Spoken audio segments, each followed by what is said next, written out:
Hallelujah. അമ്മ ഇന്നത്തെ home ഫെലോഷിപ്പിലേക്ക് എല്ലാ ദൈവമക്കളെയും ഞങ്ങൾ ഒരിക്കൽ കൂടി സ്വാഗതം ചെയ്യുകയാണ്. വീണ്ടും ദൈവസന്നിധിയിലായിരിക്കുവാൻ കർത്താവ് നമുക്ക് കൃപ തന്നിരിക്കുകയാണ്. ഹല്ലേലൂയ. നമുക്ക് ഒരുമിച്ച് ചേർന്ന് പ്രാർത്ഥിക്കാം. നല്ല കർത്താവെ, ഞങ്ങൾ ഒരുമിച്ച് അങ്ങയെ സ്തുതിക്കുന്നു. കർത്താവെ, നല്ല സമയത്തിനായി ഞങ്ങൾ അങ്ങയെ വാഴ്ത്തുന്നു. കർത്താവെ, 2-3 പേർ എൻ്റെ നാമത്തിൽ എവിടെ ഒരുമിച്ച് കൂടുമ്പോഴും അതിൻ്റെ നടുവിൽ അങ്ങ് ഇറങ്ങി വരാമെന്ന് ഞങ്ങളോട് വാഗ്ദത്തം ചെയ്ത ദൈവമാണല്ലോ. കർത്താവെ, ഇന്ന് ഞങ്ങൾ വിവിധങ്ങളായ സ്ഥലങ്ങളിൽ കർത്താവെ ഭവനങ്ങളിൽ അങ്ങയെ ആരാധിക്കുമ്പോൾ, അങ്ങയെ സ്തുതിക്കുമ്പോൾ, കർത്താവെ ഓരോ ഭവനങ്ങളുടെ നടുവിലും ഇന്ന് പരിശുദ്ധാത്മാവിൻ്റെ സാന്നിധ്യം അളവില്ലാതെ ഇന്ന് ഇറങ്ങി വരട്ടെ എന്ന് ഞങ്ങൾ പ്രാർത്ഥിക്കുകയാണ്. ദൈവികമായ സന്തോഷം ഇന്ന് കടന്നു വരട്ടെ. ദൈവികമായ വിടുതലുകൾ യേശുവിൻ്റെ നാമത്തിൽ ജനത്തിൻ്റെ മേൽ നടക്കുന്നൊരു ദിവസമായത് മാറട്ടെ. വലിയ ദൈവപ്രവൃത്തികൾ നടക്കുന്നൊരു ദിവസമായത് മാറട്ടെ എന്ന് ഞങ്ങൾ പ്രാർത്ഥിക്കുന്നു. കർത്താവ്, അത്ഭുത മന്ത്രിയായവൻ, വീരനാം ദൈവമായവൻ, കർത്താവ് ഇന്ന് ഓരോ ഭവനങ്ങളുടെ നടുവിലും ചലിക്കുന്നതിനായി ഞങ്ങൾ നന്ദി പറയുന്നു. യേശുവിൻ്റെ നാമത്തിൽ ആമേൻ. ആമേൻ. നമ്മൾ ഒരുമിച്ച് ചേർന്ന് ആ കർത്താവിനെ ആരാധിക്കാൻ പോവുകയാണ്. ഹല്ലേലൂയ. എത്ര വിശ്വസിക്കുന്നുണ്ട് നമ്മുടെ മുമ്പിൽ നിൽക്കുന്ന പ്രതികൂലങ്ങൾ അത് കർത്താവ് എടുത്തു മാറ്റാൻ പോവുകയാണ്. ഹല്ലേലൂയ. വിശ്വാസത്തോടെ കരങ്ങളെല്ലാം ചേർത്തടിച്ചുകൊണ്ട് നമുക്ക് ഒരുമിച്ച് ചേർന്ന് ആ കർത്താവിനെ സ്തുതിക്കാൻ തുടങ്ങാം. അതിനെല്ലാം ചലിപ്പിച്ചുകൊണ്ട് ഹല്ലേലൂയ. നമ്മുടെ മുമ്പിലുള്ള പർവ്വതങ്ങൾ അത് യേശുവിൻ്റെ നാമത്തിൽ അത് തകരാൻ പോകുക. നമ്മുടെ മുമ്പിലുള്ള യെരിഹോ കോട്ടകൾ യേശുവിൻ്റെ നാമത്തിൽ തകരാൻ പോകുക. നമ്മളെ വഴി നടത്തുവാൻ, നമ്മളെ പോറ്റി പുലർത്തുവാൻ ആ കർത്താവ് നമ്മളോട് കൂടെയുണ്ട്. ഹല്ലേലൂയ. 2 കരങ്ങളും ശക്തിയോടെ ചേർത്തടിച്ചുകൊണ്ട് എല്ലാ പ്രതികൂലങ്ങളും മാറും, ശുഭദിനമാഗതമാകും. എല്ലാ പ്രതികൂലങ്ങളും മാറും, ശുഭദിനമാഗതമാകും.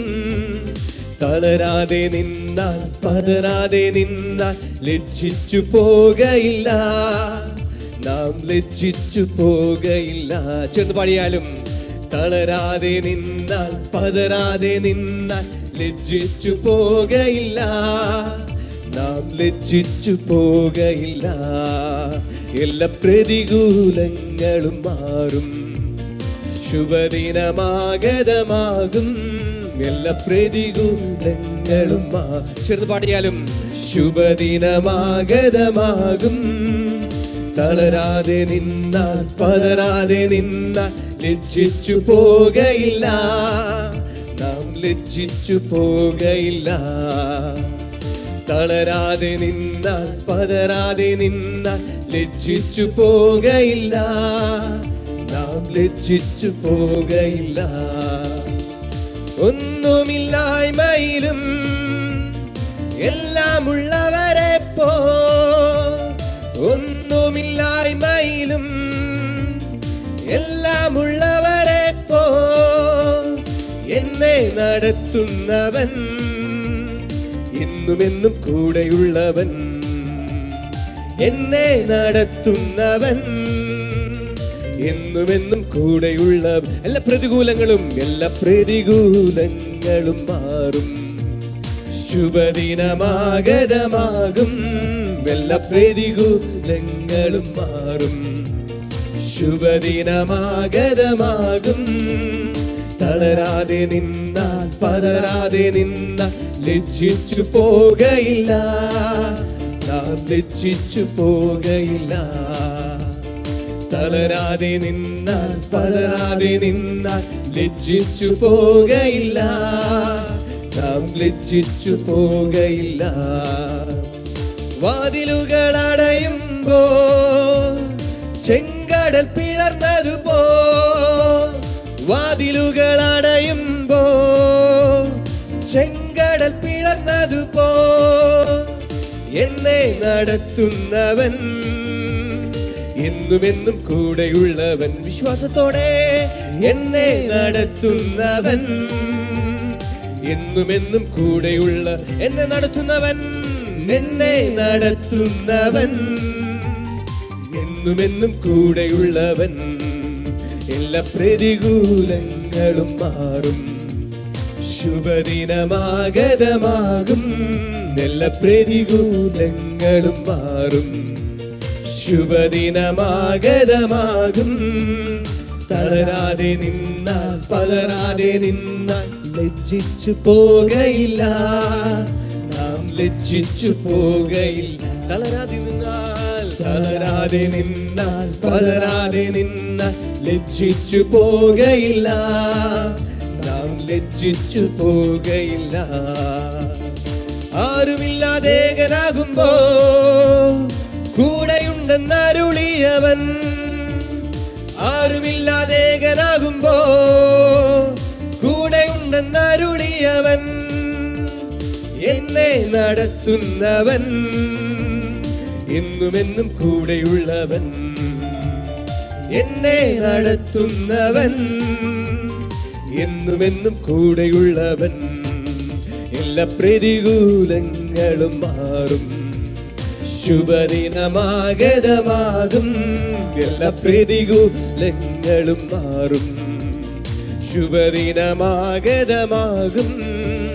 തളരാതെ നിന്നാൽ പതരാതെ നിന്നാൽ ലജ്ജിച്ചു പോകയില്ല, നാം ലജ്ജിച്ചു പോകയില്ല. തളരാതെ നിന്നാൽ തളരാതെ നിന്നാൽ പതരാതെ നിന്നാൽ ലജ്ജിച്ചു പോകയില്ല, നാം ലജ്ജിച്ചു പോകയില്ല.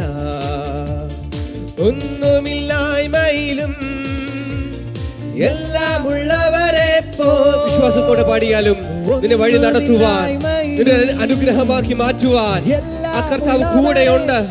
ശത്രുക്കൾക്ക് മുൻപാകെ വിരുന്നൊരുക്കുന്നവൻ അവൻ നിന്നോട് കൂടെയുണ്ടെന്ന് വിശ്വസിച്ചേ. എല്ലാം ഉള്ളവരെ ഒന്നുമില്ലായ്മയിലും എല്ലാം ഉള്ളവരെ എന്നെ നടത്തുന്നവൻ, എന്നുമെന്നും കൂടെയുള്ളവൻ, എന്നെ നടത്തുന്നവൻ, എന്നെ നടത്തുന്നവൻ, എന്നുമെന്നും കൂടെയുള്ളവൻ. ശ്രീയേശുനാമം അതിശയനാമം, ഏഴ് എനിക്കിമ്പനാമം. ചെന്ന് പാടിയാലും ശ്രീയേശുനാമം അതിശയനാമം, ഏഴ് എനിക്കിമ്പനാമം. ശ്രീയേശുനാമം, ശ്രീയേശുനാമം അതിശയനാമം, ഏഴ് എനിക്കിമ്പനാമം. പാപപരിഹാരാർത്ഥം പാതകരെ തേടി പാരിടത്തിൽ വന്ന നാമം, പാപപരിഹാരാർത്ഥം പാതകരെ തേടി പാരിടത്തിൽ വന്ന നാമം.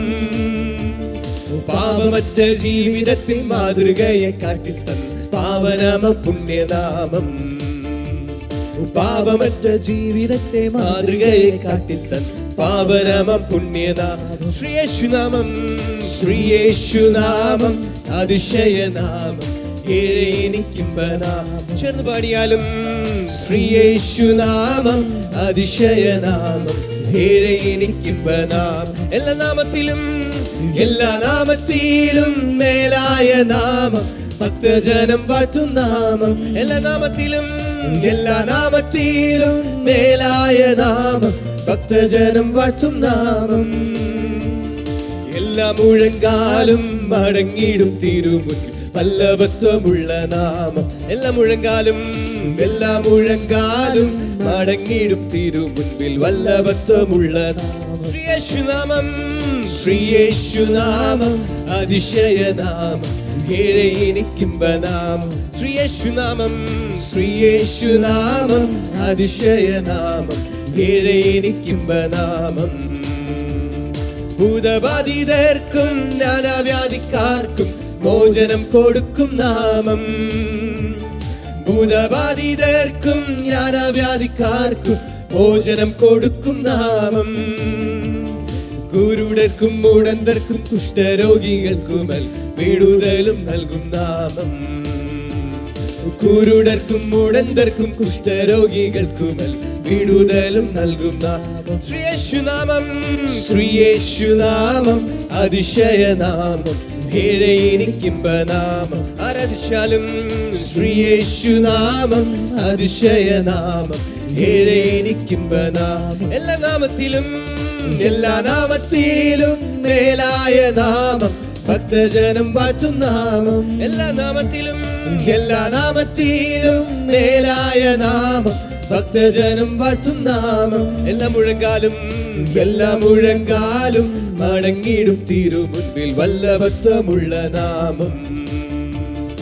എല്ലാ മുഴങ്കാലും മടങ്ങിടും തിരുമുൻപിൽ വല്ലഭത്വമുള്ള നാമം. ശ്രീയേശുനാമം, ശ്രീയേശുനാമം. കർത്താവ്, ഞങ്ങൾ എങ്ങനെ നാമം ഉയർത്തുകയാണ്. സകല നാമത്തിലും മേലായ നാമം, സകല മുഴങ്കാലുകളും അടങ്ങുന്ന നാമം, ആ യേശുവിന്റെ നാമം ഞങ്ങൾ ഉയർത്തുകയാണ്. ശ്രീയേശുനാമം, ശ്രീയേശുനാമം, അതിശയനാമം, ഏറെ എനിക്കിമ്പനാമം. ശ്രീയേശുനാമം, അതിശയനാമം, ഏറെ എനിക്കിമ്പനാമം, ഏറെ എനിക്കിമ്പനാമം, ഏറെ എനിക്കിമ്പനാമം. രണ്ട് കരങ്ങളൊന്ന് സ്വർഗത്തിലേക്ക് ഉയർത്തിക്കൊണ്ട് നിങ്ങളായിരിക്കുന്ന സ്ഥലങ്ങളിൽ അവൻ്റെ നാമം ഒന്ന് ഉറക്കി വിളിച്ചാലും, എൻ്റെ യേശുവേ എന്ന് ഉറക്കി വിളിച്ചാലും അവൻ്റെ നാമത്തിങ്കൽ എല്ലാ മുഴങ്കാലുകളും അടങ്ങും. ഇന്ന് നിങ്ങളുടെ ജീവിതത്തിൽ നിങ്ങൾ രോഗികളായിരിക്കുന്നെങ്കിൽ, നിങ്ങൾ കടഭാരത്തിൻ്റെ നടുവിലൂടെ പോകുന്നെങ്കിൽ, പ്രശ്നത്തിൻ്റെ നടുവിലൂടെ പോകുന്നുവെങ്കിൽ, ഇന്ന് ആ യേശുവിൻ്റെ നാമം ഒന്ന് ഉയർത്താൻ തുടങ്ങി. കർത്താവേ, ഞങ്ങൾ അങ്ങയുടെ തിരുനാമം മാത്രം ഉയർത്തുകയാണ്. അങ്ങയുടെ നാമം കർത്താവേ ബലമുള്ള ഗോപുരമാണല്ലോ. ഹല്ലേലൂയ. നീതിമാന്മാർ അതിലേക്ക് ഓടിച്ചെന്ന് അഭയം പ്രാപിക്കുന്നു ഞങ്ങൾ വായിക്കുന്നല്ലോ. കർത്താവ്, ഞങ്ങളുടെ തിരുനാമം ഞങ്ങൾ ഉയർത്തുമ്പോൾ ഇന്ന് ഭവനങ്ങളിൽ അത്ഭുതങ്ങൾ നടക്കട്ടെ. ഇന്ന് രോഗികൾ യേശുവിന്റെ നാമത്തിൽ സൗഖ്യമാകട്ടെ. ദൈവികമായ സ്വാതന്ത്ര്യം യേശുവിന്റെ നാമത്തിൽ ഇന്ന് നടക്കുവാനിടയാകട്ടെ. പരിശുദ്ധാത്മാവേ, ഇന്ന് ചലിക്കുന്നതിനായി ഞങ്ങൾ നന്ദി പറയുന്നു. ഹല്ലേലൂയ. സകല മഹത്വവും എല്ലാ മാനവും പുകഴ്ചയും അങ്ങേക്ക് മാത്രം ഞങ്ങൾ തരുന്നു, യേശുവിന്റെ നാമത്തിൽ തന്നെ. ആമേൻ. നമുക്ക് ദൈവവചനത്തിന് വേണ്ടി നമുക്ക് കരങ്ങളെല്ലാം ചേർത്തടിച്ചുകൊണ്ട് നമുക്ക് ദൈവദാസനെ നമുക്ക് സ്വാഗതം ചെയ്യാം.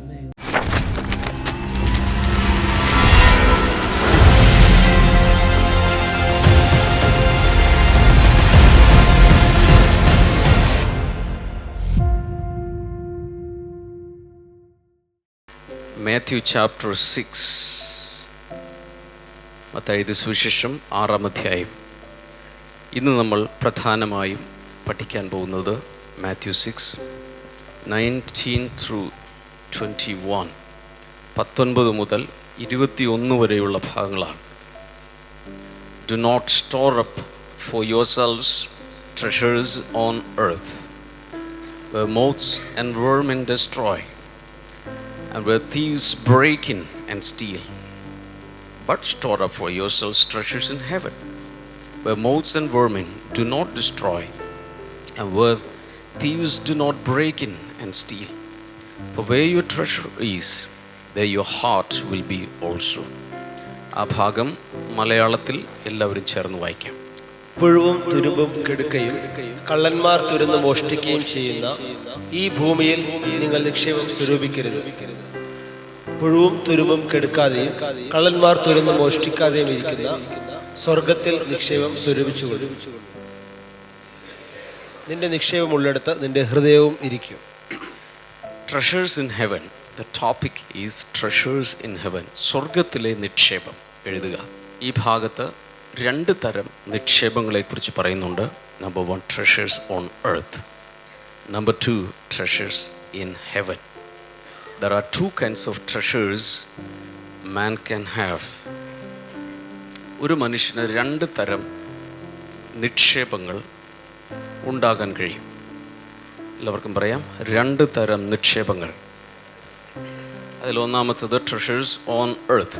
ഇപ്പോൾ നമ്മൾ ഈ ഭൂമിയിലാണ്, ശരീരത്തിൽ ജീവിക്കുന്നു. നമുക്ക് ഈ ഭൂമിയിൽ നമുക്ക് നിക്ഷേപങ്ങൾ ഉണ്ടാകാൻ കഴിയും. ഇത് കാണിക്കുന്നത് these treasures on earth imply to the addition or accumulation of things. നമ്മുടെ ജീവിതത്തിൽ നിക്ഷേപമായി നമ്മൾ സ്വരുക്കൂട്ടുന്ന വസ്തുവകകൾ, വിലപ്പെട്ട കാര്യങ്ങൾ, അതിനെയാണ് ഇവിടെ നിധി അല്ലെങ്കിൽ നിക്ഷേപം എന്ന് പറയുന്നത്. അന്നത്തെ കാലത്ത് പ്രധാനമായും ജനങ്ങളുടെ നിക്ഷേപം gold, silver, other metals, costly jewellery, clothes, ഇങ്ങനെയുള്ളതാണ്. അന്നത്തെ കാലത്ത് മനുഷ്യരുടെ ട്രഷർ എന്ന് പറയുന്ന പ്രധാനമായി എന്തൊക്കെയാണ്? സ്വർണം, വെള്ളി, വിലപ്പെട്ട കല്ലുകൾ, അതുപോലെ വിലപിടിച്ച മറ്റ് ലോഹങ്ങൾ, പണം, ഇങ്ങനെയുള്ളതിനൊക്കെയാണ് അന്ന് നിക്ഷേപമായി കണക്കാക്കിക്കൊണ്ടിരുന്നത്. പക്ഷേ യേശു കർത്താവ് ഒരു ഡിസഡ്വാൻറ്റേജ് പറഞ്ഞു. ഈ ഭൂമിയിൽ ഒത്തിരി നിക്ഷേപങ്ങൾ ഒരാൾക്കുണ്ടാകാം, പക്ഷെ അതിൻ്റെ ഡിസഡ്വാൻറ്റേജ് എന്തെന്ന് ചോദിച്ചാൽ പുഴു, തുരുമ്പ്, കള്ളന്മാർ, ഇത് 3ഉം ആക്രമിക്കും. എല്ലാവരും ചേർന്ന് പറയാം, ഈ ഭൂമിയിലെ നിക്ഷേപങ്ങളെ എന്തൊക്കെയാണ്? പുഴുവും തുരുമ്പും കള്ളന്മാരും ആക്രമിക്കും.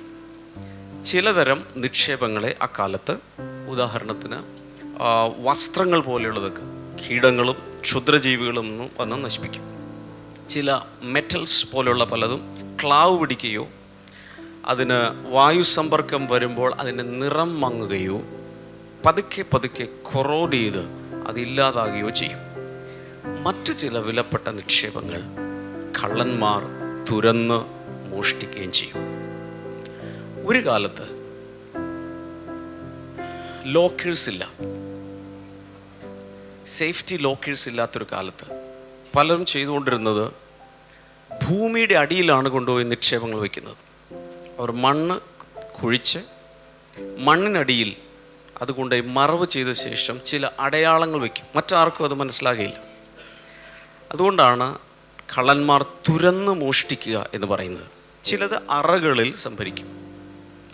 നമുക്ക് ഇന്നും അറിയാം, വലിയ വലിയ നിക്ഷേപങ്ങൾ, പ്രത്യേകിച്ച് കൊട്ടാരങ്ങളിൽ, തിരുവനന്തപുരത്ത് ശ്രീ പത്മനാഭ സ്വാമി ക്ഷേത്രത്തിലുള്ള ആ നിക്ഷേപങ്ങൾ ഇന്നും അതൊരു വലിയ വിഷയമാണ്. അതെല്ലാം കൂടെ കിട്ടിയാൽ ഇന്ത്യയുടെ പട്ടിണി മാറുമെന്നാണ് പറയുന്നത്. ഇന്ത്യയുടെ മാത്രമല്ല, പല രാജ്യങ്ങളുടെയും പട്ടിണി മാറ്റാൻ, ദാരിദ്ര്യം മാറ്റാൻ അത് മാത്രം മതി എന്ന് പറയും. പക്ഷേ ഇതെല്ലാം ഒരു സ്ഥലത്ത് സുരുക്കൂട്ടി വയ്ക്കുമ്പോൾ അത് ആർക്കും പ്രയോജനമില്ലാതെ പോകുന്നു. ഫറവോമാരുടെ കാലത്ത് രാജ്യത്തിലെ മിക്കവാറും സമ്പത്തും നിക്ഷേപവും ആ കൊട്ടാരത്തിലായിരിക്കും. ഇതുപോലെ പല രാജ്യങ്ങളിലും ഉള്ളതെല്ലാം കൂടെ എവിടെയായിരിക്കും? മിക്കവാറും കൊട്ടാരത്തോടനുബന്ധിച്ചായിരിക്കും അത് ശേഖരിക്കപ്പെടും. ജനം പട്ടിണിയിലായിരിക്കും. വൻപന്മാരുടെ കയ്യിൽ, ധനാഢ്യന്മാരുടെ കയ്യിൽ സകലവും കൂടെ സുരുക്കൂടുന്ന ഒരു സംഭവം ഉണ്ടാകാറുണ്ട്. പഠനങ്ങൾ തെളിയിക്കുന്നത് ഇന്നത്തെ മൊത്തം ലോകത്തിലെ സമ്പത്ത് ഇരിക്കുന്നത് ജനസംഖ്യയിലെ 1% ആളുകളുടെ കയ്യിലാണ്. ബാക്കിയുള്ള 1%മാണ് 99% ജനങ്ങൾ ആസ്വദിക്കുന്നത്. ഏകദേശം ക്ലിയറായോ? മൊത്തം ലോകത്തിലെ സമ്പത്ത് ജനസംഖ്യയിലെ 1% ആളുകളുടെ കയ്യിലാണ് ഇരിക്കുന്നത്. ബാക്കിയുള്ള 99% ജനങ്ങൾ ജീവിക്കുന്നത് 1% സമ്പത്ത് കൊണ്ടാണ്. അപ്പോൾ അറിയാം, ട്രഷേഴ്സ് ചിലരുടെ കയ്യിൽ കൂടുന്നത് കൊണ്ടാണ് ഇവിടെ പട്ടിണിയുള്ളത്. ഇത് എല്ലാവർക്കും ആവശ്യമായതും ഇനി അനേക തലമുറകൾക്കായുള്ളതുമായ സമ്പത്തും ആഹാരവും എല്ലാം ഇവിടെ റെഡിയാക്കി വെച്ചിട്ടുണ്ട്. ഈ ഭൂമിയിൽ തന്നെ ഉണ്ട്, ആരും കൊണ്ടുപോയിട്ടില്ല, വേറൊരു പ്ലാനറ്റിലേക്ക് നീക്കം ചെയ്തിട്ടില്ല. പക്ഷേ എവിടെയാണ് പ്രശ്നം വരുന്നത്? പ്രശ്നം വരുന്നത് ചിലർ മാത്രം അത് കയ്യിൽ പിടിച്ച് സൂക്ഷിക്കുന്നു. അവരും മിക്കവാറും അത് അനുഭവിക്കുന്നില്ല, ആരെ കൊണ്ട് അത് അനുഭവിക്കാൻ സമ്മതിക്കുകയുമില്ല. ഇതിനെതിരെയാണ് യേശു ഇവിടെ ശബ്ദമുയർത്തുന്നത്. കർത്താവ് പറയുന്നത് ഇങ്ങനെയാണ്: കള്ളന്മാർ തുരന്ന് മോഷ്ടിക്കും എന്ന് പറയുമ്പോൾ ബണ്ടി ചോറിന് ഓർമ്മയുണ്ടോ? എല്ലാവർക്കും അറിയാം. അതൊരു 5 സ്റ്റാർ തീഫാണ് അല്ലേ? ഒരു 5 സ്റ്റാറാണ്. സാധാരണ രീതിയിലുള്ള കള്ളനല്ല. അത് വലിയ വലിയ രീതിയിൽ കോടികളുടെ ഇടപാടുകൾ മാത്രം നടത്തുകയുള്ളൂ. എന്ന് മാത്രം ഫ്ലൈറ്റിലേ സഞ്ചരിക്കൂ. രാജകീയമായ രീതിയിലാണ് കള്ളൻ ജീവിക്കുന്നത്. അപ്പോൾ ആരെങ്കിലുമൊക്കെ ഇതുപോലെ സുരുക്കൂട്ടി വെച്ചാൽ സംഭവിക്കുന്നത്, ബണ്ടി ചോറുമാർ ഇവിടെ മാത്രമല്ല ഉള്ളത്, ലോകത്തിലെ എല്ലാ രാജ്യങ്ങളിലും ഉണ്ട്. അത് പല ഗ്രേഡിലും പല സ്റ്റാർ ലെവലിലും ഉണ്ട്. അവരുടെ കയ്യിലായിരിക്കും, അവരുടെ നോട്ടം അവിടെ പതിഞ്ഞിരിക്കും. മാത്രമല്ല, ഇതിൻ്റെ കാര്യത്തിൽ ട്രഷേഴ്സ് ഓൺ എർത്ത്, ഭൂമിയിലെ നിക്ഷേപങ്ങൾ അഥവാ ഭൂമിയിലെ നിധികൾ, ഒന്നുകിൽ അത് നമ്മെ വിട്ടുപോകും, അല്ലെങ്കിൽ നാം അതിനെ വിട്ടുപോകും. എല്ലാവരും ചേർന്ന് പറയാം: ഭൂമിയിലെ നിക്ഷേപങ്ങൾ ഒന്നുകിൽ എന്നെ വിട്ടുപോകും, അല്ലെങ്കിൽ ഞാൻ അവയെ വിട്ടുപോകും. അപ്പം ഈ കാര്യങ്ങളാണ് ഭൂമിയിലെ നിക്ഷേപങ്ങളെക്കുറിച്ച് നമ്മൾ മനസ്സിലാക്കുന്നത്. നമ്പർ 2, ട്രഷേഴ്സ് ഇൻ ഹെവൻ, സ്വർഗീയ നിക്ഷേപങ്ങൾ, സ്വർഗത്തിലെ നിക്ഷേപങ്ങൾ. ഇതിനെ പറയുന്നത്, ഭൂമിയിലെ നിക്ഷേപങ്ങൾ, all the earthly treasures are temporary, എന്നാൽ heavenly treasures are everlasting and eternal. സ്വർഗത്തിലെ നിക്ഷേപങ്ങൾ ശാശ്വതമാണ്. ഒരിക്കലും അത് നമ്മെ വിട്ടു പോകുകയില്ല.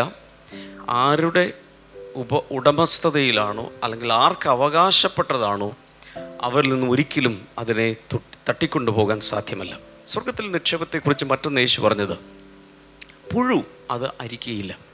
പുഴുക്കൾ സ്വർഗത്തിലില്ല, പുഴുക്കൾ നരകത്തിലുണ്ട്. അവിടുത്തെ പുഴുക്കൾ ചാകുന്നില്ല. ഇനി സ്വർഗത്തിലെ നിക്ഷേപങ്ങൾ ഒരിക്കലും തുരുമ്പിക്കുകയില്ല, ക്ലാവ് പിടിക്കുകയില്ല, കൊറോടുകയില്ല. ഒരു കള്ളനും സ്വർഗത്തിലുള്ള നിക്ഷേപത്തെ തുറന്ന് മോഷ്ടിക്കുവാൻ സാധ്യമല്ല. ചീതലരിക്കുകയില്ല, ഒരു കീടവും അതിനെ തിന്നുകളയുകയില്ല. എത്ര പേർ ഹല്ലേലൂയ പറയും? ഇതുവരെ പറഞ്ഞതിൻ്റെ സാരാംശം പറയും. ഇവിടെ ഇരിക്കുന്ന ഓരോരുത്തർക്കും, ഈ ബൈബിൾ സ്റ്റഡിയിൽ അറ്റൻഡ് ചെയ്യുന്ന എല്ലാവർക്കും 2 തരം നിക്ഷേപങ്ങൾ ഉണ്ടാകാം. ഒന്ന് ഭൂമിയിൽ, 2 സ്വർഗത്തിൽ. ഭൂമിയിലുള്ളത് ഒന്നിൽ കള്ളം കൊണ്ടുപോകും, അല്ലെങ്കിൽ ചിതലരിക്കും, തുരുമ്പെടുക്കും. സ്വർഗത്തിലുള്ളത് ഈ വക ഒരാക്രമണവും ഉണ്ടാകുകയില്ല. എന്നാൽ സ്വർഗത്തിലുള്ള നിക്ഷേപത്തിന് യാതൊരു പ്രശ്നവുമില്ല, അത് എന്നേക്കും നിലനിൽക്കും, നമ്മളെ വിട്ടു പോകുകയില്ല എന്ന് പറഞ്ഞു. ഇനി ചെയ്യേണ്ടത്, ഈ ഭൂമിയിൽ നിക്ഷേപം ഉള്ളവർക്ക് അതിനെ ട്രാൻസ്ഫർ ചെയ്ത് സ്വർഗത്തിൽ കൊണ്ടുപോകാം. എന്നോടൊപ്പം ഉണ്ടോ? ഈ ഭൂമിയിൽ എന്തെങ്കിലും കൈവശം ഉണ്ടെങ്കിൽ അതിനെ എന്ത് ചെയ്യാം? കൺവേർട്ട് ചെയ്ത് സ്വർഗത്തിൽ കൊണ്ടുപോകാം. ഒരു പ്രാവശ്യം നമ്മുടെ UAE ബ്ലെസ്സിങ് ഫെസ്റ്റിവൽസ് കഴിഞ്ഞ് ഞങ്ങൾ മടങ്ങി വരികയാണ്. മടങ്ങി വരുന്ന സമയത്ത് നമ്മുടെ അവിടുത്തെ ബ്ലെസ്സിങ് സെൻറ്ററിൽ പങ്കെടുക്കുന്ന ഒരു സഹോദരൻ പ്രായമുള്ളൊരു അങ്കിളിനെ ആൻറ്റിയും കൊണ്ടുവന്ന് എന്നെ ഞങ്ങളെ പരിചയപ്പെടുത്തി. അദ്ദേഹം പറഞ്ഞു, എൻ്റെ ഒരു അങ്കിളാണ്, അവർ 45 വർഷം UAE ജോലി ചെയ്ത ശേഷം എല്ലാം നിർത്തി കേരളത്തിലേക്ക് മടങ്ങിയാണ്. അപ്പോൾ അവരെ യാത്ര അയക്കാൻ വേണ്ടി ഒത്തിരി പേര് അവിടെ ഉണ്ട്. അവർ എയർപോർട്ടിൽ തന്നെ ഒത്തിരി വലിയൊരു കൂടെ വർക്ക് ചെയ്തവർ, അവിടുത്തെ പരിചയക്കാർ, മലയാളി അസോസിയേഷൻ, അങ്ങനെ ഒത്തിരി പേര് അവിടെ കൂടിയിട്ടുണ്ട്. അപ്പോൾ അദ്ദേഹത്തെ കൊണ്ടുവന്ന് എൻ്റെ എഴുത്ത് പരിചയപ്പെടുത്തി. ഞാൻ കണ്ടൊരു പ്രതിഭാസം ഇതാണ്, അവരുടെ കയ്യിൽ ഒത്തിരി ലഗേജ് ഉണ്ട്. ഞങ്ങളുടെ കയ്യിൽ സാധാരണ ഒരു വെട്ടി വലിച്ചുകൊണ്ട് തന്നെ ഉള്ളൂ. കാരണം എന്താ, ഞങ്ങൾ 3 ദിവസത്തൊക്കെ പോയി, അല്ലെങ്കിൽ 2 ദിവസത്തൊക്കെ പോകുന്നു. പക്ഷെ ഇവർ തീർത്ത് പോരുന്നത് കൊണ്ട് കുറേ അധികം ലഗേജ് ഉണ്ട്. ഇത് കൂടാതെ കണ്ടെയ്നറിൽ കുറേ കാര്യങ്ങൾ അവർ ഷിപ്പ് ചെയ്ത് നാട്ടിലേക്ക് അയച്ചിട്ടുണ്ട്. 45 വർഷം ഗൾഫിൽ ജോലി ചെയ്ത ശേഷം ഒരു ഭാര്യയും ഭർത്താവും മടങ്ങുകയാണ്. പക്ഷെ ഇതിനകം ഇത്രയും നാൾ വർക്ക് ചെയ്ത് സമ്പാദിച്ച മുഴുവൻ പണവും അവിടെയുള്ള ബാങ്കുകളിൽ നിന്നും കേരളത്തിലെ NRI അക്കൗണ്ടിലേക്ക് അവർ ട്രാൻസ്ഫർ ചെയ്തിരുന്നു. എന്നിട്ടാണ് ഒരു രാജ്യം വിട്ട് ഗോഡ്സ് ഓൺ കൺട്രി, ദൈവത്തിൻ്റെ നാട്ടിലോട്ട് അവർ വരുന്നത്. അതിനകം അവർ വളരെ ഫലീഷ്യലായ നല്ല വലിയൊരു കൊട്ടാരം പോലത്തെ ഒരു വീടും ഇവിടെ പണിതിരുന്നു. അതിൻ്റെ അർത്ഥം എന്താ? ഒരു രാജ്യം വിട്ട് മറ്റൊരു രാജ്യത്തിലേക്ക് എല്ലാം മതിയാക്കി പോകുമ്പോൾ അവർക്ക് ബുദ്ധി ഉണ്ടായിരുന്നത് കൊണ്ട് എല്ലാം അവിടെ വച്ച് തീർക്കാതെ അത് മുഴുവൻ ഇനിയുള്ള ജീവിതത്തിന് വേണ്ടി നാട്ടിലോട്ട് അയച്ചു. ഏത് അക്കൗണ്ടിലേക്ക് അയച്ചു? NRI അക്കൗണ്ടിലേക്ക് അയച്ചു. കർത്താവ് ഇത്രേ പറയുന്നുള്ളൂ. ഇപ്പം നമ്മൾ താൽക്കാലികമായ ഒരു ഭവനത്തിലാണ്, താൽക്കാലികമായ ഒരു രാജ്യത്തിലാണ്, നിലനിൽക്കാത്ത ഒരു രാജ്യത്തിലാണ്. എന്നാൽ നിലനിൽക്കുന്ന, എന്നേക്കും ഇളകിപ്പോകാത്ത ഒരു രാജ്യത്തിലോട്ട് നമ്മൾ പോകാൻ പോവുക. എത്ര പേർക്ക് ഞാൻ പറയുന്നത് മനസ്സിലാവുന്നുണ്ട്? പൊരുൾ തിരിഞ്ഞു വരുന്നുണ്ടോ? ഇവിടെ ആയിരിക്കുന്ന സമയത്ത് നമുക്ക് കിട്ടുന്ന നമ്മുടെ സമ്പാദ്യങ്ങളും നമുക്ക് കിട്ടുന്ന കുറേ കാര്യങ്ങളും എല്ലാവർക്കും അറിയാം. ഇനി ഇത്രയേ വർഷങ്ങളൊക്കെ കൂടിയേ ജീവിക്കാൻ പോകുന്നുള്ളൂ. കൂടിപ്പോയാൽ ഇനി എത്ര വർഷം ഇവിടെ ജീവിക്കും? അതിനുള്ളിൽ നമ്മുടെ സ്ഥിരവാസമുള്ളൊരു രാജ്യം വരുന്നുണ്ട്. ആ രാജ്യത്തിലോട്ട് ഇവിടെ വെച്ച് സമ്പാദിക്കുന്നത് കൺവേർട്ട് ചെയ്ത് അവിടുത്തെ NRI അക്കൗണ്ടിലോട്ട് അയച്ചുകൊണ്ടിരിക്കണം. പ്രതികരണം കുറവാണ്. മനസ്സിലാവുന്നുണ്ടോ? യോഹന്നാന്റെ സുവിശേഷം 14-ാം അധ്യായത്തിൽ യേശു പറഞ്ഞു, ഞാൻ നിങ്ങൾക്ക് സ്ഥലം ഒരുക്കാൻ വേണ്ടി പോകുന്നു. ഇംഗ്ലീഷ് കൂടെ ചേർത്ത് വായിച്ചാൽ മനസ്സിലാവും. ഞാൻ നിങ്ങൾക്ക് I'm going to prepare mansions for you. വാസസ്ഥലങ്ങളിൽ നിന്നാണ് അവിടെ പറഞ്ഞിരിക്കുന്നത്. പക്ഷേ ഇംഗ്ലീഷിൽ പറഞ്ഞിരിക്കുന്നത് മാൻഷൻസ് എന്നാണ്. മാൻഷൻസ് എന്ന് പറഞ്ഞാൽ കൊട്ടാരങ്ങളാണ്, പലീഷ്യൽ ഹൗസസ്. സ്വർഗത്തിൽ കുടിലുകൾ ഉണ്ടാക്കാനല്ല യേശു പോരിക്കുന്നത്. പിന്നെ എന്താണ്? പണ്ടൊരാൾ പറഞ്ഞു, ഇവിടെ നിന്ന് ബിൽഡിംഗ് മെറ്റീരിയലൊക്കെ അയച്ചു കൊടുത്താലേ കർത്താവിനോട് പണിയാൻ പറ്റുള്ളൂ. അപ്പോൾ ചിലർക്ക് കുറച്ച് അയക്കുന്നുള്ളൂ.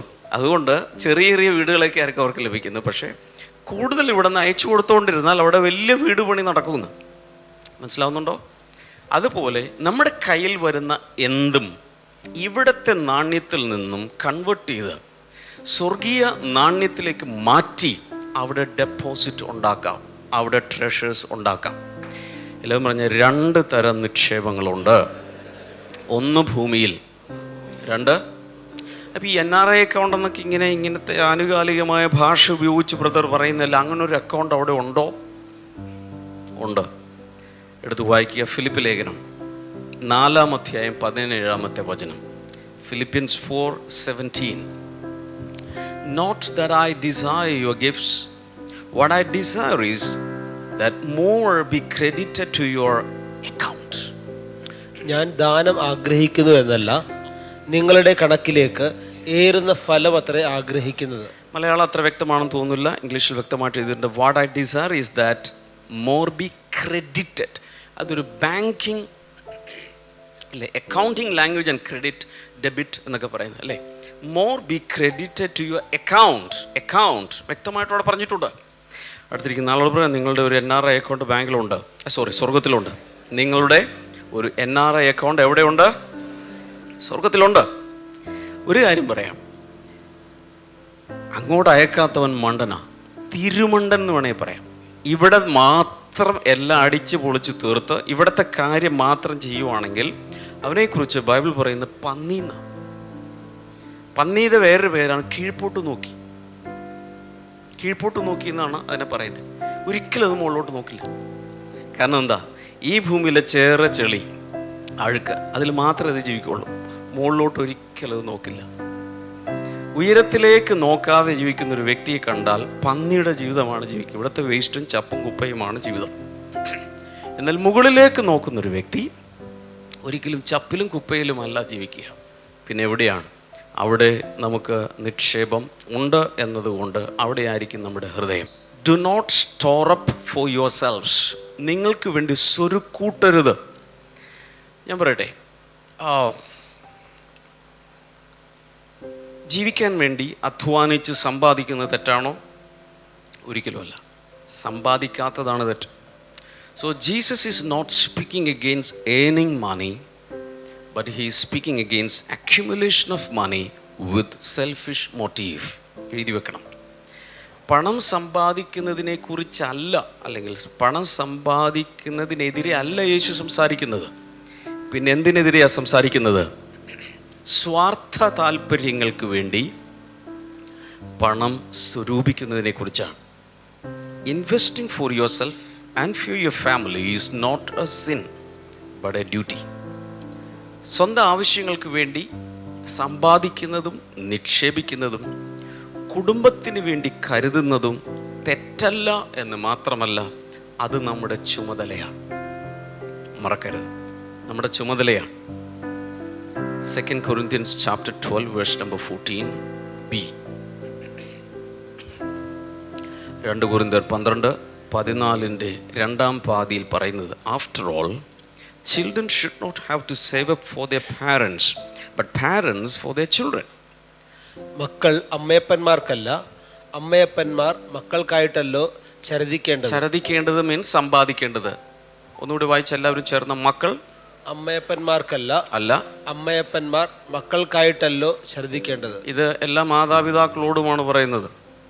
മക്കൾ അമ്മയപ്പന്മാർക്ക് വേണ്ടി സമ്പാദിച്ചു വെക്കേണ്ട ആവശ്യമില്ല, കാരണം അവരുടെ കാലം തീരുകയാണ്.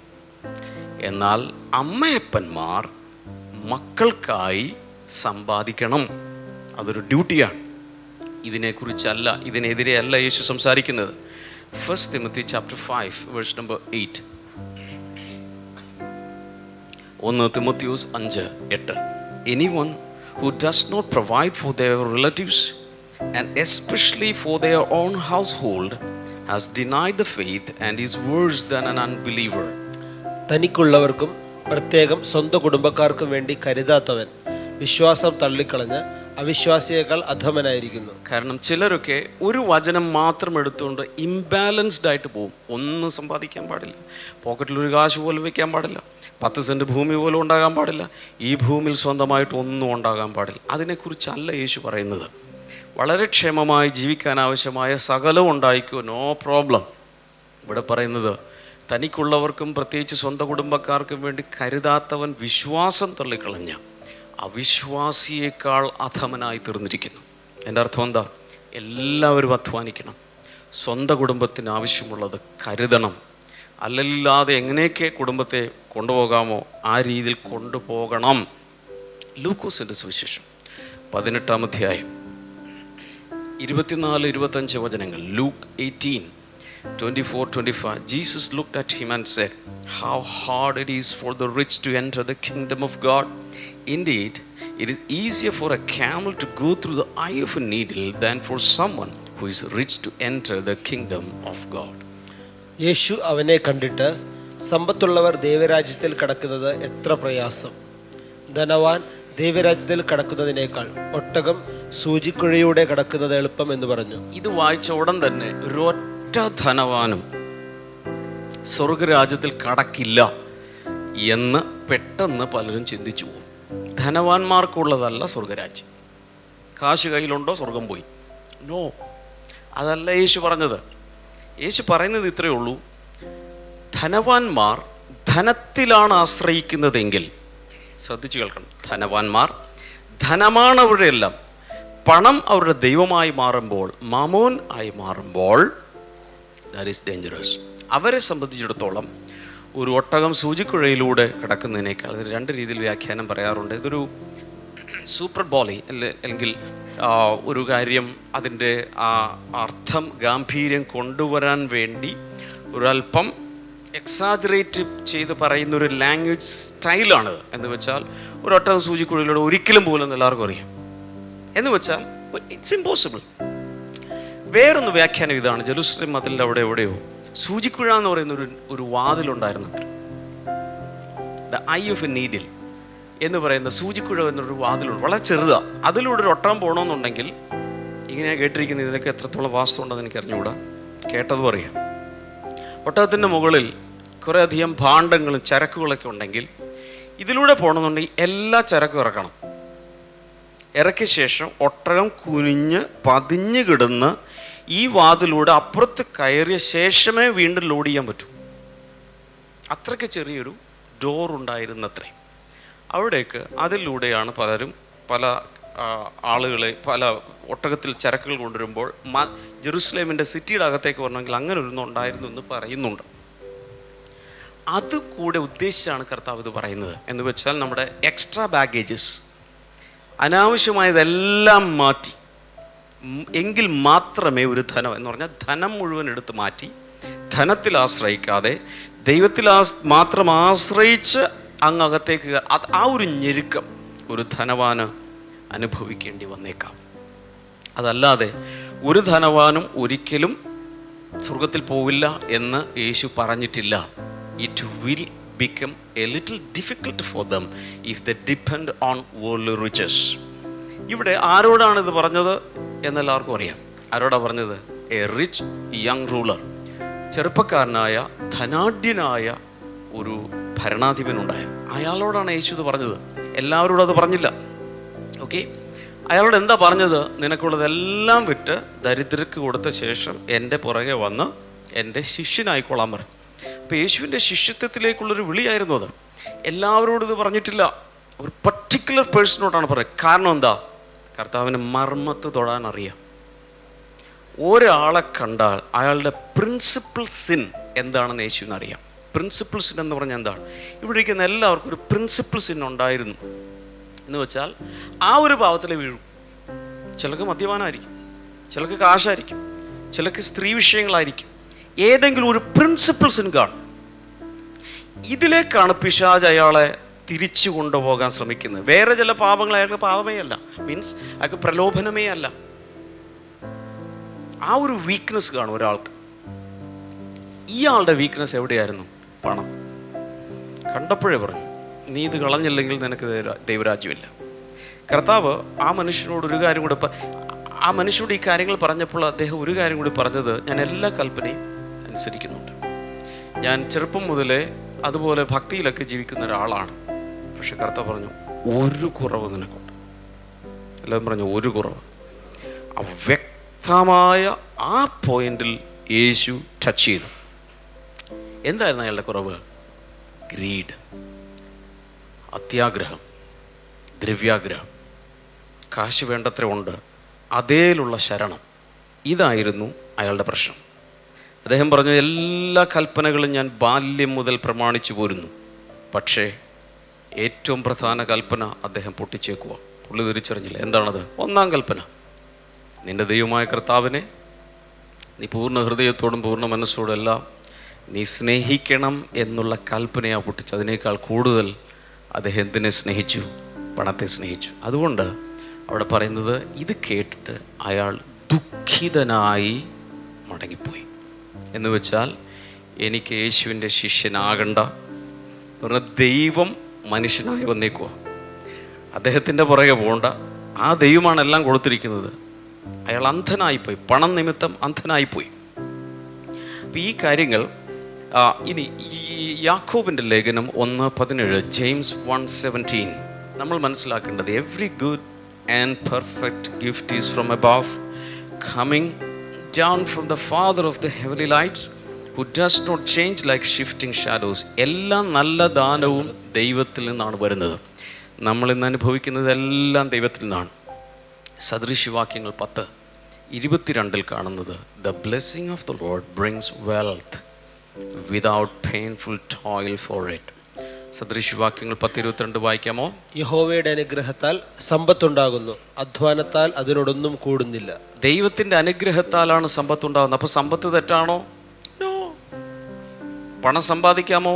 യെസ്, ഒരു തെറ്റുമില്ല. പിന്നെ എവിടെയാ തെറ്റ്? Nothing wrong in being rich. ഒരാൾ ധനികനായതുകൊണ്ട് അതിൽ ഒരു തെറ്റുമില്ല. Jesus was never against rich people. ഒരിക്കലും യേശു ധനികന്മാർക്ക് എതിരല്ല. മാത്രമല്ല, തൻ്റെ ശുശ്രൂഷയിൽ, തൻ്റെ ജീവിതത്തിൽ ധനികരായ പലരും തൻ്റെ ശുശ്രൂഷയിൽ സപ്പോർട്ട് ചെയ്തിട്ടുണ്ട്. യേശു ജനിച്ചപ്പോൾ തന്നെ നമ്മൾ കണ്ടു 2-ാം അധ്യായത്തിൽ കിഴക്ക് നിന്ന് വിദ്വാൻമാർ കൊണ്ടുവന്ന സ്വർണവും വിലപ്പെട്ട ആ ഗിഫ്റ്റുകളും നമ്മൾ കണ്ടതാണ്.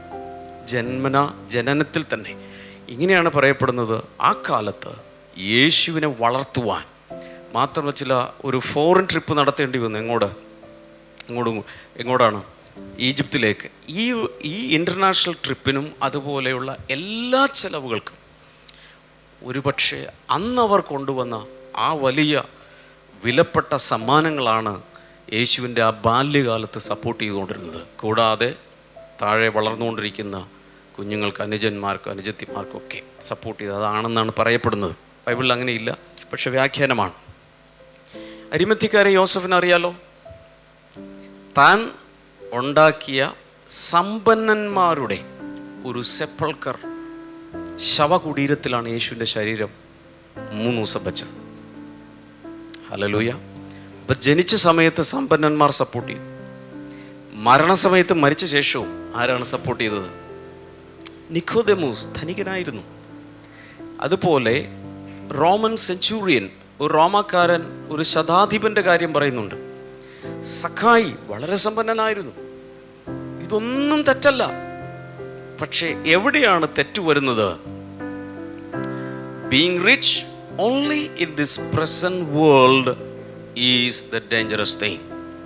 ഈ ലോകത്തിൽ മാത്രം ധനവാനായിരുന്നാൽ അതാണ് അപകടം.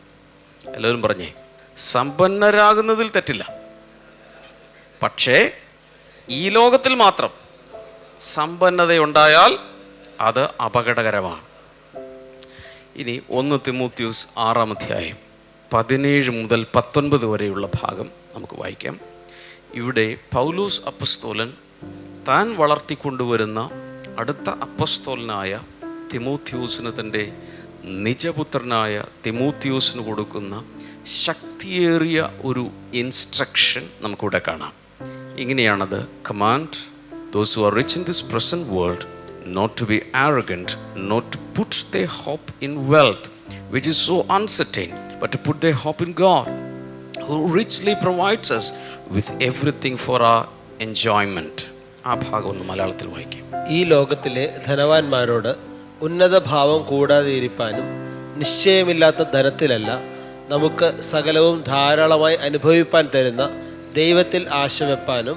അടുത്ത വചനം ഇംഗ്ലീഷിൽ ഞാൻ വായിക്കാം. Commands them to do good, to be rich in good deeds, and to be generous and willing to share. 19. In this way they will lay up treasure for themselves as a firm foundation for the coming age, so that they may take hold of the life that is truly life. വായിക്കാം. നന്മ ചെയ്യുവാനും സൽപ്രവൃത്തികളിൽ സമ്പന്നരായി ദാനശീലരും ഔദാര്യവുമുള്ളവരായി സാക്ഷാലുള്ള ജീവനെ കൊള്ളേണ്ടതിന് വരുംകാലത്തേക്ക് നല്ലൊരു അടിസ്ഥാനം നിക്ഷേപിച്ചു കൊള്ളുവാനും ആജ്ഞാപിക്കാം. Teaching മിനിസ്ട്രിയിലുള്ള എല്ലാവർക്കുമുള്ള എന്ന് വെച്ചാൽ മറ്റുള്ളവരെ പഠിപ്പിക്കുന്ന ഉപദേഷ്ടാക്കന്മാർ, പാസ്റ്ററൽ മിനിസ്ട്രിയിലുള്ളവർ എല്ലാവർക്കുമുള്ള ഒരു ഇൻസ്ട്രക്ഷൻ പൗലോസ് അപ്പോസ്തലൻ നൽകുന്ന ഇതാണ്. എൻ്റെ പ്രിൻസിപ്പിൾ ഇതാണ്, ടീച്ച് ദ റിച്ച്. പറഞ്ഞേ എന്ന് വെച്ചാൽ എന്താണ്? ധനവാന്മാരെ പഠിപ്പിക്കണം. ഇവിടെ നോക്ക്, ദരിദ്രരായ ഒരാൾ നിങ്ങളുടെ അടുക്കൽ വന്നാൽ അയാൾക്ക് കൊടുക്കുന്ന ഉപദേശമല്ല ധനവാനായ ഒരാൾ വരുമ്പോൾ കൊടുക്കേണ്ടത്. You should know how to teach the poor and how to teach the rich. ഒരു ശുശ്രൂഷകൻ മനസ്സിലാക്കണം, ദരിദ്രർക്ക് കൊടുക്കേണ്ട ടീച്ചിങ്സ് എന്താ, ധനവാന്മാർക്ക് കൊടുക്കേണ്ട ടീച്ചിങ്സ് എന്താ. ദരിദ്രർക്ക് കൊടുക്കേണ്ട ടീച്ചിങ്സ് എന്തായിരിക്കും? ദൈവത്തിൽ പ്രത്യാശ വയ്ക്കുമ്പോൾ തന്നെ ദൈവം കാര്യങ്ങൾ നടത്തും. അതിനുള്ള ശക്തിയേറിയ ഉപദേശം ഇതിൻ്റെ പുറകെ വരുന്നുണ്ട്. നാളെയും മറ്റന്നാളൊക്കെ ആയിട്ട് നമ്മൾ കാണും ദരിദ്രർക്കുള്ള ഉപദേശം. പക്ഷേ ഇവിടെ കാണുന്നത് ധനവാന്മാർക്കുള്ള ഉപദേശമാണ്. ആദ്യം കൊടുക്കുന്നത് ധനവാന്മാർക്കുള്ള ഉപദേശമാണ്. ഓക്കെ, അപ്പം അതിൽ ധനവാന്മാരെ എന്താണ് പഠിപ്പിക്കേണ്ടത്? 9 കാര്യങ്ങൾ അവിടെ പറഞ്ഞിട്ടുണ്ട്. എഴുതിക്കോ. Number 1, do not be arrogant. ഉന്നത ഭാവം കൂടാതെ ഇരിക്കണം, അല്ലെങ്കിൽ അഹങ്കരിക്കരുത്. കാശുണ്ടെന്ന് വെച്ച് നീ ഡംഭ് കാണിക്കരുത്. അപ്പോൾ ധനവാനായ ഒരുവൻ യേശുവിൻ്റെ അടുക്കിലേക്ക് വന്നാൽ, അല്ലെങ്കിൽ വിശ്വാസത്തിലേക്ക് വന്നാൽ എന്താ പഠിപ്പിക്കേണ്ടത്? ഉന്നത ഭാവം ഉണ്ടാകരുത്, നിഗളിക്കരുത്, അഹങ്കരിക്കരുത്. 2, don't put hope in wealth. എന്ന് വെച്ചാൽ സമ്പന്നത അല്ലെങ്കിൽ സമ്പത്തിൽ പ്രത്യാശ വയ്ക്കരുത്. എഴുതി വെക്കുക, സമ്പത്തിൽ പ്രത്യാശ വയ്ക്കരുത്. Do not put hope in wealth. സമ്പത്തിൽ പ്രത്യാശ വയ്ക്കരുത്. Number 3, put hope in God. ദൈവത്തിൽ പ്രത്യാശ വയ്ക്കുക. 3, ദൈവത്തിൽ പ്രത്യാശ വയ്ക്കുക. 4, ഡു ഗുഡ്, അല്ലെങ്കിൽ be rich in good deeds. നന്മ പ്രവർത്തിക്കുക, സൽപ്രവർത്തികളിൽ സമ്പന്നരാകുക. അതാണ് 4ാമത് പഠിപ്പിക്കേണ്ടത്. സൽപ്രവർത്തികളിൽ സമ്പന്നരാകുക. Number 5, be generous. എന്ന് വെച്ചാൽ ഉദാരമതികളായിരിക്കുക, മഹാമനസ്കരാകുക, അല്ലെങ്കിൽ ദാനശീലമുള്ളവരാകുക. മറ്റുള്ളവർക്ക് കൂടെ പങ്കുവയ്ക്കുക. ഉള്ളത് ഞാൻ മാത്രം, എനിക്ക് മാത്രം എന്ന പ്രിൻസിപ്പിൾ വിട്ട് മറ്റുള്ളവർക്ക് കൂടെ കൊടുക്കുന്നൊരു ശീലം ഉണ്ടാക്കുക. Number 6, be willing to share with others. മറ്റുള്ളവരുമായി പങ്കുവയ്ക്കുക. Be willing to share with others. കയ്യിലുള്ളത്, ദൈവം നൽകിയ സമ്പന്നത മറ്റുള്ളവരുമായി പങ്കുവയ്ക്കുക. Number 7, lay up treasure for the coming age. വരുവാനുള്ള യുഗത്തിനായി നിക്ഷേപങ്ങളെ സ്വരൂപിക്കുക. വരുവാനുള്ള യുഗത്തിനായി നിക്ഷേപങ്ങൾ സ്വരൂപിക്കുക. Lay up treasure for the coming age. ഇനിയൊരു യുഗം വരുന്നുണ്ട്. വരാനിരിക്കുന്ന ലോകത്തിനായി നിക്ഷേപങ്ങളെ സ്വരൂപിക്കുക. Number 8, take hold of true life. 19, സാക്ഷാലുള്ള ജീവനെ പിടിച്ചുകൊള്ളുക. സാക്ഷാലുള്ള ജീവനെ പിടിച്ചുകൊള്ളുക. Take hold of true life. Number 9, lay strong foundation for the coming age. വരും കാലത്തേക്ക് നല്ലൊരു അടിസ്ഥാനം ഉണ്ടാക്കുക. Lay strong foundation for the coming age.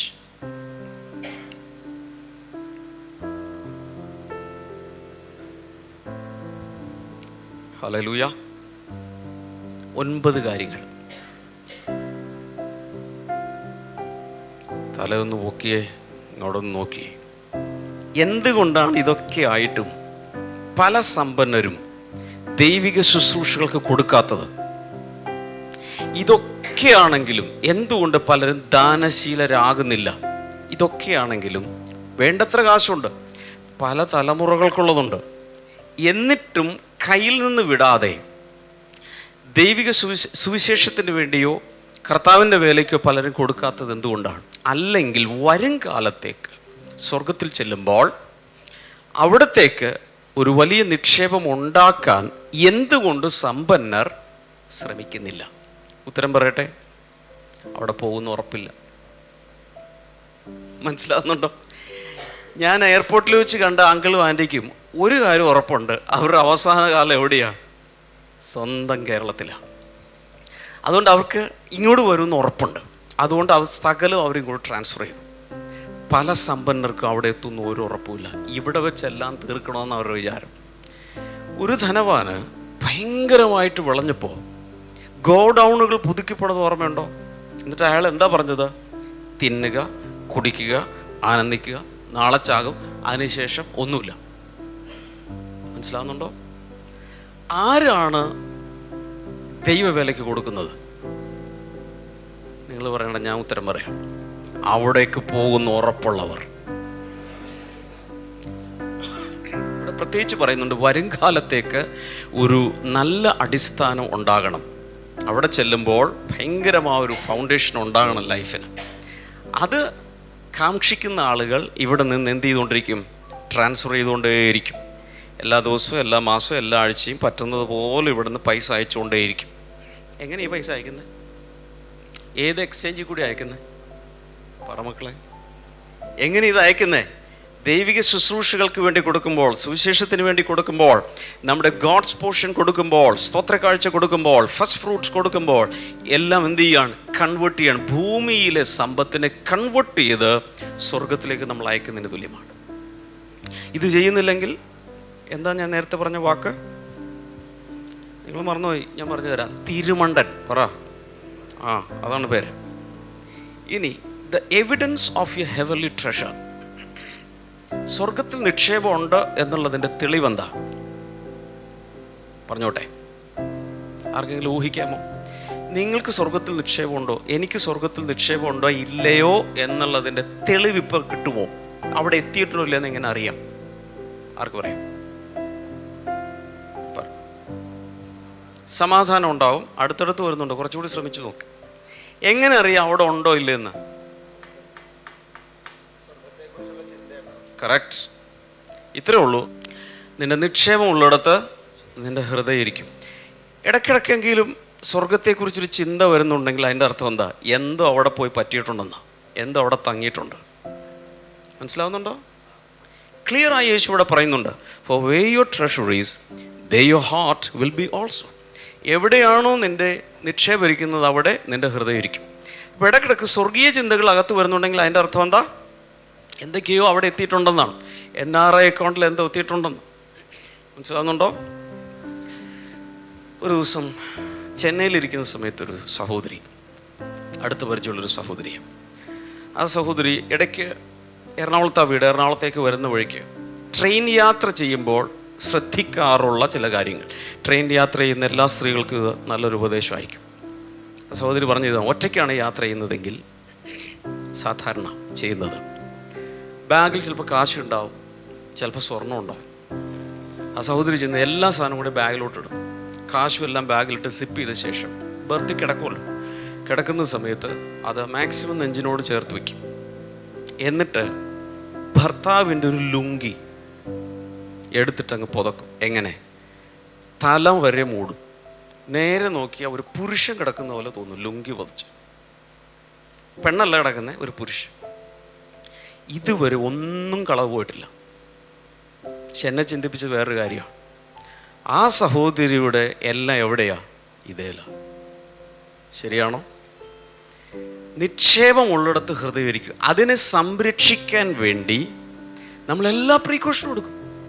വേണമെങ്കിൽ പെണ്ണിൻ്റെ വേഷത്തിലോ ആണിൻ്റെ വേഷത്തിലോ വേണമെങ്കിൽ നമ്മളാവും. പക്ഷേ കാരണം എന്താ? ഇത് സംരക്ഷിക്കണം. ഇതുപോലെ നമ്മുടെ നിക്ഷേപം ഭൂമിയിലാണെങ്കിൽ ഹൃദയം മുഴുവൻ അവിടെ ഇരിക്കും. ചില ആളുകൾ മരിക്കുന്ന സമയത്ത് കട്ടിലേലും പായലും കിടക്ക വരെ പറിച്ചു കയറുമെന്ന് പറഞ്ഞു. കാരണം എന്താ? ഭൂമിയിലാണ് എല്ലാം ഇരിക്കുന്നത്. എല്ലാം കൂടി വിട്ടുപോകാനുള്ള ബുദ്ധിമുട്ട്. ചിലരങ്ങനെയല്ല, മാലകന്മാർ ദൂതന്മാരൊക്കെ വന്നിട്ട് കൂളായിട്ടങ്ങ് പറന്നു പോകും. കാരണം എന്താ? അവിടെയല്ല ഇരിക്കുന്നത്. ഹല്ലേലൂയ. ഭൂമിയിലാണ് നമ്മുടെ ചിന്തകളെല്ലാം ഇവിടെ കിടക്കും. അതുകൊണ്ട് കൊലോസ് ലേഖനത്തിൽ 3-ാം അധ്യായം 1-2 വചനങ്ങളിൽ നിങ്ങളുടെ ചിന്തകൾ എവിടെയായിരിക്കണം? ഉയരത്തിൽ. വായിച്ചേക്കാം. ആകയാൽ നിങ്ങൾ ക്രിസ്തുവിനോട് കൂടെ ഉയർത്തെഴുന്നേറ്റിരിക്കുന്നുവെങ്കിൽ ക്രിസ്തു ദൈവത്തിൻ്റെ വലതുഭാഗത്തിരിക്കുന്നിടമായ ഉയരത്തിലുള്ളത് അന്വേഷിപ്പിൻ. അപ്പോൾ ചിന്തകൾ എവിടെയായിരിക്കണം? ഉയരത്തിലുള്ളത് തന്നെ. അടുത്ത വാക്യം കൊണ്ട് വായിക്കും. ഭൂമിയിലുള്ളതല്ല, ഉയരത്തിലുള്ളത് തന്നെ ചിന്തിപ്പിൻ. 4 പേരോട് അത് പറഞ്ഞു കൊടുക്കുക. ഭൂമിയിലുള്ളതല്ല, ഉയരത്തിലുള്ളത് തന്നെ ചിന്തിപ്പിൻ. 4-5 പേരോട് പറഞ്ഞു. ഭൂമിയിലുള്ളതല്ല, ഉയരത്തിലുള്ളത് തന്നെ ചിന്തിപ്പിൻ. ഒന്നുകൂടി പറയാം. ഭൂമിയിലുള്ളതല്ല, ഉയരത്തിലുള്ളത് തന്നെ ചിന്തിപ്പിൻ. What is a lesson for life? What is a take away truth? എന്താണ് ഇന്നത്തെ ബൈബിൾ ക്ലാസ്സിൽ നിന്നും നമുക്ക് പഠിക്കാൻ കഴിഞ്ഞത്? ഇത്രയേ ഉള്ളൂ. Earn as much as wealth as you can and transfer to NRI account in heaven. എത്ര പണം സമ്പാദിക്കാമോ അത്രയും പണം ഭൂമിയിൽ വെച്ച് സമ്പാദിക്കുക. എന്നിട്ട് അതെന്ത് ചെയ്യുക? സ്വർഗത്തിലെ NRI അക്കൗണ്ടിലോട്ട് ട്രാൻസ്ഫർ ചെയ്യുക. വിളി കേൾക്കുമ്പോഴേക്കും മനുഷ്യപുത്ര മടങ്ങി വാ എന്നൊരു വിളി ഒരു ദിവസം കേൾക്കുമ്പോൾ കൂളായിട്ട് കയറി ചെല്ലുക. എല്ലാം അവിടെ റെഡിയാണ്. വലിയൊരു വലിയൊരു കൊട്ടാരം അവിടെ ഉണ്ട്. കൊട്ടാരത്തിനകത്തുള്ള സകല സുഖ സൗകര്യങ്ങളുണ്ട്. നിത്യകാലത്തേക്കുള്ള ഒരു ഫൗണ്ടേഷൻ അവിടെ ഉണ്ടായിരിക്കും. ഹല്ലേലൂയ. ആമേൻ. കർത്താവിൻ്റെ ദാസനിലൂടെ കർത്താവ് നമ്മൾ പഠിപ്പിക്കുന്ന ആ വചനത്തിനായി ആമേൻ ഹല്ലേലൂയ, സന്ദേശങ്ങൾക്കായി കർത്താവിന് നന്ദി പറയാം. Amen hallelujah. തുടർന്ന് നമ്മൾ പ്രാർത്ഥിക്കാൻ വേണ്ടി നമ്മൾ സമയങ്ങൾ വേർതിരിക്കുകയാണ്. പ്രാർത്ഥനയിൽ നമ്മളെ എൻകറേജ് ചെയ്യാനായിട്ട് ചില കാര്യങ്ങൾ ഞാൻ നിങ്ങളെ ഓർപ്പിക്കട്ടെ. ഇസ്രായേൽ മക്കൾ മരുഭൂമിയിലൂടെ യാത്ര ചെയ്തപ്പോൾ അവർ ഒരു സ്ഥലത്തെത്തിയപ്പോൾ മാറയിലെത്തിയ സ്ഥലത്തിൻ്റെ പേര് തന്നെ പിന്നീട് മാറ എന്ന് മാറി. മാറയിലെ വെള്ളം കുടിക്കുവാൻ അവർക്ക് കഴിഞ്ഞില്ല. ആമേൻ. ആ വെള്ളം, മരുഭൂമിയിൽ നടന്ന ജനം വളരെ ദാഹിച്ചിരുന്നു. വെള്ളം കണ്ടപ്പോൾ വളരെ സന്തോഷിച്ചു. പക്ഷേ കുടിച്ചു നോക്കിയപ്പോൾ അത് കയ്പുള്ളതായിരുന്നു. Amen hallelujah. അവിടെ പറയുന്നു, അതുകൊണ്ട് അതിന് മാറ എന്ന് പേരിട്ടു. ആ സ്ഥലത്തിന് തന്നെ മാറ എന്ന പേര് വന്നു. അപ്പോൾ ജനം ഞങ്ങൾ എന്തു കുടിക്കും എന്ന് പറഞ്ഞ് മോശയുടെ നേരെ പിറുപിറുത്തു. ആമേൻ. എന്നാൽ കർത്താവ് ചെയ്ത കാര്യം, മോശയ്ക്കൊരു വൃക്ഷം കാണിച്ചു കൊടുത്തു. അവനത് വെള്ളത്തിൽ ഇട്ടപ്പോൾ, ആമേൻ, അതിൻ്റെ അർത്ഥം ആ വൃക്ഷത്തെ, ഒന്നില്ലെങ്കിൽ ആ വൃക്ഷത്തെ അല്ലെങ്കിൽ അതിൻ്റെ കൊമ്പുകളെ വെട്ടി ആ വെള്ളത്തിലേക്ക് അതിനെ ഇട്ടപ്പോൾ വെള്ളം മധുരമായി തീർന്നു. അവിടെ വെച്ച് അവൻ അവർക്കൊരു ചട്ടവും പ്രമാണവും നിയമിച്ചു. ഹല്ലേലൂയ. ആമേൻ. യേശുവിൻ്റെ ഒരു നിഴലായിട്ടാണ് ആ വൃക്ഷത്തെ കാണിക്കുന്നത്. നമ്മുടെ ജീവിതത്തിലെ കയ്പിനെ മാറ്റുവാൻ, ആമേൻ, നമ്മുടെ ജീവിതത്തെ മധുരമാക്കി മാറ്റുവാൻ, ആമേൻ, കാൽവരി ക്രൂശിൽ യേശു കയ്പ് നീർ കുടിച്ചു. ആമേൻ. നമ്മുടെ ജീവിതത്തിൽ നിങ്ങൾ പലതും നന്മയെന്ന് കരുതി പിടിച്ചത് പലതും രുചിച്ചു നോക്കിയപ്പോൾ ചില നാളുകൾ കഴിഞ്ഞപ്പോൾ അത് കയ്പാണെന്ന് മനസ്സിലാക്കിയ അനുഭവങ്ങൾ നമുക്കുണ്ടാകാം. ഇപ്പോഴും ആ കയ്പിൻ്റെ അനുഭവത്തിൽ ജീവിതമേ ഒരു കയ്പിൻ്റെ അനുഭവമാണ്. എനിക്ക് ദുഃഖമാണ്, എനിക്ക് നിരാശ മാത്രമേ ഉള്ളൂ, എനിക്ക് പരാജയം മാത്രമേ ഉള്ളൂ, എന്തുകൊണ്ട് എനിക്ക് സംഭവിച്ചു എന്ന് പറയുന്ന അനേകം ഞങ്ങളുടെ വാക്കുകൾ കേൾക്കുന്നുണ്ടാകാം. എന്നാൽ ഞാൻ നിങ്ങളോട് പറയട്ടെ, ട്രൈ ജീസസ്. Amen hallelujah. യേശുവിൻ്റെ ക്രൂശിലെ പ്രവൃത്തിയെ നിങ്ങളുടെ ജീവിതത്തിലേക്ക് സ്വീകരിക്കുക.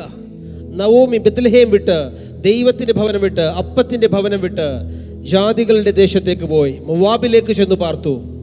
അവൻ തിരികെ അവൾ വന്നപ്പോൾ ആളുകൾ അവളെ നോക്കി പറഞ്ഞു, ഇതാ പഴയ നവോമി തന്നെയാണോ? അതുപോലെ അവൾ തകർന്നു പോയി. നവോമി എന്ന് പറഞ്ഞാൽ ബ്യൂട്ടിഫുൾ, പെർഫെക്റ്റ്, നല്ലത് എന്നൊരു മീനിങ് ആണുള്ളത്. എന്നാൽ അവൾ പറയുന്നു, എന്നെ അങ്ങനെ ഇനി വിളിക്കരുത്, നവോമി എന്ന്, നല്ലവളെന്ന്, അനുഗ്രഹീത എന്ന് എന്നെ വിളിക്കരുത്, എന്നെ മാറ എന്ന് വിളിക്കുവേൻ, കയ്പുള്ളവളെന്ന് വിളിക്കുവേൻ. ഹല്ലേലൂയ. എന്നാൽ അവളുടെ ഭവനത്തിലേക്ക് അവളുടെ അവസ്ഥകളെ കർത്താവ് മാറ്റിയതുപോലെ ഇന്ന് നിങ്ങൾ മാറയുടെ അനുഭവത്തിലായിരിക്കുന്നെങ്കിൽ, കണ്ണുനീരിൻ്റെ അനുഭവത്തിലായിരിക്കുന്നെങ്കിൽ, ആ കണ്ണുനീരിനെ തുടക്കുന്നൊരു കർത്താവുണ്ട്. ഹല്ലേലൂയ. എന്നാൽ ആ വൃക്ഷത്തിൻ്റെ കൊമ്പ് അവിടെ മുറിക്കപ്പെട്ടു. അത് മാറയിലേക്ക് എറിയപ്പെട്ടപ്പോൾ അത് മധുരമായി മാറിയതുപോലെ ഒരിക്കൽ 2000 വർഷങ്ങൾക്ക് മുൻപ് യേശു നിങ്ങളുടെ കയ്പ് നീർ കുടിച്ചവനാണ്. കയ്പിനുള്ള പകരമായുള്ള വില കർത്താവ് കൊടുത്തു കഴിഞ്ഞതാണ്. അവൻ നീ കണ്ണുനീരിലിരിക്കേണ്ട ആവശ്യമില്ല, പരാജയത്തിലിരിക്കേണ്ട ആവശ്യമില്ല. ആമേൻ. ആ കർത്താവിനൊന്ന് വിശ്വസിക്കുക. ആമേൻ. കർത്താവിനെ നിൻ്റെ ജീവിതത്തിലേക്കൊന്ന് സ്വീകരിക്കുക. പറയ, കർത്താവ്, എൻ്റെ കയ്പിനെ ഞാൻ യേശുവിൻ്റെ ക്രൂശിൻ്റെ ചുവട്ടിലേക്ക് ഇടുകയാണ്. പകരം ക്രൂശിലെ നന്മകൾ ഞാൻ സ്വീകരിക്കുന്നു. അവിടുത്തെ മാധുര്യം ഞാൻ സ്വീകരിക്കുന്നു. കാനാവിലെ കല്യാണ വീട്ടിൽ പച്ചവെള്ളത്തെ വീഞ്ഞാക്കി മാറ്റിയ കർത്താവ് നിൻ്റെ ജീവിതത്തിൻ്റെ ഗുണനിലവാരം അതിനെ മധുരമാക്കി, വീര്യമുള്ളതാക്കി, ലഹരിയുള്ളതാക്കി മാറ്റുവാൻ ശക്തനാണ് എൻ്റെ ദൈവം. എത്ര പേർ ചേർന്ന് വിശ്വസിക്കുന്നു? നമ്മൾ ഒരുമിച്ച് ചേർന്ന് പ്രാർത്ഥിക്കാം. കണ്ണുനീരിലായിരിക്കുന്ന അനേകരുണ്ട്. അവൻ പരാജയങ്ങളിലായിരിക്കുന്ന അനേകരുണ്ട്. ഹല്ലേലൂയ. നിരവധി തവണ ടെസ്റ്റുകൾ എഴുതിയിട്ടും പാസ്സാകുവാൻ കഴിയാതെ OET, IELTS പോലുള്ള എക്സാമുകൾ എഴുതി നിരാശയിലായിരിക്കുന്നവർ ഞങ്ങളെ കേൾക്കുന്നുണ്ട്. പലയിടങ്ങളിലും പലതവണ അപ്ലൈ ചെയ്തിട്ടും റിജക്റ്റ് ആയി പോവർ, പല ഇൻ്റർവ്യൂവിന് പോയിട്ടും ജോലി കിട്ടാതെ, അഡ്മിഷൻ കിട്ടാതെ ഇരിക്കുന്ന ആളുകൾ, നസ്രായനായ യേശുവിൻ്റെ നാമത്തിൽ ഞങ്ങളിപ്പോൾ നിങ്ങളെ നോക്കി പ്രവചിച്ചുകൊണ്ട് പറയുകയാണ്. വിശ്വാസത്താൽ ഞങ്ങൾ ഡിക്ലെയർ ചെയ്യുകയാണ്. വരുന്ന ആഴ്ചകളിൽ, വരുന്ന മാസങ്ങളിൽ ചില അഡ്മിഷനുകൾ, പുതിയ അപ്പോയിൻമെൻറ്റുകൾ, ചില വിജയങ്ങൾ കർത്താവ് നിങ്ങൾക്ക് തരാൻ പോവുകയാണ്. അത് സുനിശ്ചിതമാണ്. Don't give up. ആമേൻ. നിങ്ങൾ വിട്ടുകൊടുക്കരുത്. ആമേൻ. നിങ്ങൾ സാക്ഷ്യമായി പറയാൻ പോവുകയാണ്, സർവശക്തൻ എനിക്ക് വലിയവ ചെയ്തിരിക്കുന്നു. വിശ്വാസത്താൽ അത് ഇപ്പോൾ തന്നെ ഒന്ന് പറയാമോ? കരങ്ങൾ ഉയർത്തിയെന്ന് പറഞ്ഞേ, സർവശക്തനായവൻ എനിക്ക് വലിയവ ചെയ്തിരിക്കുന്നു. എനിക്കെന്ന സ്ഥലത്ത് നിങ്ങളുടെ പേര് ചേർത്ത് പറ. ആമേൻ. ഹല്ലേലൂയ. എനിക്ക് വലിയവ ചെയ്തിരിക്കുന്നു. ഹല്ലേലൂയ. കർത്താവേ, ജനത്തിന് വേണ്ടി ഞങ്ങൾ ചേർന്ന് പ്രാർത്ഥിക്കുന്നു. പരാജയത്തിൻ്റെ ആത്മാവിൽ നിന്നും മാറിപ്പോകട്ടെ. പരാജയത്തിൻ്റെ ചിന്തകൾ മാറിപ്പോകട്ടെ. നിരാശകളുടെ ചിന്തകൾ, ഞാൻ എന്ത് ചെയ്താലും ഗുണം പിടിക്കില്ല, ഞാൻ എന്തിനാണ് ജീവിച്ചിരിക്കുന്നത്, അങ്ങനെ ആത്മഹത്യയുടെ ചിന്തകളൊക്കെ ഭാരപ്പെടുന്ന, ഡിപ്രഷൻ മൂലം ഭാരപ്പെടുന്ന, ഇമോഷണലി ഇല്ലായിരിക്കുന്ന ആളുകൾക്ക് വേണ്ടി പ്രാർത്ഥിക്കുന്നു. ഫിയർ മൂലം വളരെ പീഡിപ്പിക്കപ്പെടുന്ന, അകത്ത് പീഡിപ്പിക്കപ്പെടുന്ന ആളുകൾ, നിങ്ങളുടെ ഭവനത്തിൽ അപ്പുറത്തെ മുറിയിലൊക്കെ ആളുകളുണ്ട്, നിങ്ങളുടെ കൂടെ ആളുകളുണ്ട്. പക്ഷെ നിങ്ങളുടെ അകത്തിൻ്റെ അകത്ത് നിങ്ങൾ വലിയൊരു യുദ്ധം, ഒരു ടഗ് ഓഫ് വാർ, വടംവലി നിങ്ങൾ അനുഭവിക്കുകയാണ്. ഭയം നിങ്ങളെ, മരണത്തിൻ്റെ ഭയങ്ങൾ, എന്ത് സംഭവിക്കുമെന്നുള്ള ഭയങ്ങൾ നിങ്ങളെ കറുത്ത കുഴികളിലേക്ക് വലിച്ചു കൊണ്ടുപോകുന്ന അനുഭവങ്ങൾ, ഉറക്കത്തിൽ ഞെട്ടി എഴുന്നേൽക്കുന്ന അനുഭവങ്ങൾ, അങ്ങനെയുള്ളവരുടെ മേൽ വലിയൊരു സൗഖ്യവും വിടുതലും ഞങ്ങൾ കൽപ്പിക്കുന്നു. അപ്പോൾ തന്നെ കർത്താവ്, ഭവനങ്ങളിൽ രോഗത്താൽ ഭാരപ്പെടുന്ന, പ്രത്യേകിച്ച് COVID-19 ആ അസുഖം മൂലം ഭാരപ്പെടുന്നവർക്ക് വേണ്ടി ഞങ്ങൾ പ്രാർത്ഥിക്കുന്നു. അങ്ങയിലേക്ക് ഞങ്ങൾ കരങ്ങൾ ഉയർത്തുന്നു.